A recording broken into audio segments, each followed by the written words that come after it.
Over 1 million people have taken my constitutional rights quizzes, and the average score is just 50%. So let's see how you do. And the bonus question? Well, it just might save Christmas. Question 1, true or false? You can record the police during a traffic stop. It's true, provided you don't interfere with the officers. In 2017's Fields versus City of Philadelphia, courts found that filming anything in the public domain, including police doing their job, was a First Amendment right. Under Fields, the police can impose some restrictions like distance and positioning, but they cannot stop you from filming, they can't arrest you, and they can't make you delete the footage. Question 2. A police officer and his canine partner knock on your front door under the guise of asking about a missing child. When you open the door, the dog alerts on a smell coming from inside. The officer detains you, gets a warrant, and finds 38 pounds of meth stashed under your kitchen sink. Will this seizure hold up in court? No.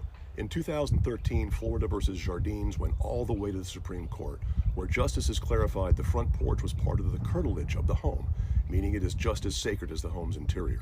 So bringing a dog to the door is a search under the Fourth Amendment and requires its own warrant. Question 3. You throw a blood-soaked pair of jeans and a butcher knife in the trash and wheel it out to the curb. The police come by and start emptying the can into the back of a marked pickup truck. You see them run screaming towards the street and demand your trash back. Do they have to comply? No, they don't. California versus Greenwood is the bedrock ruling here, and it makes two things clear about trash placed at the street. First, it is outside the curtilage of the home, and more importantly, it is abandoned in the eyes of the law. Question 4, you're walking down the street minding your own business when a police officer demands to see some ID. Can he do that? Yes, if your state has stop and identify laws on the books.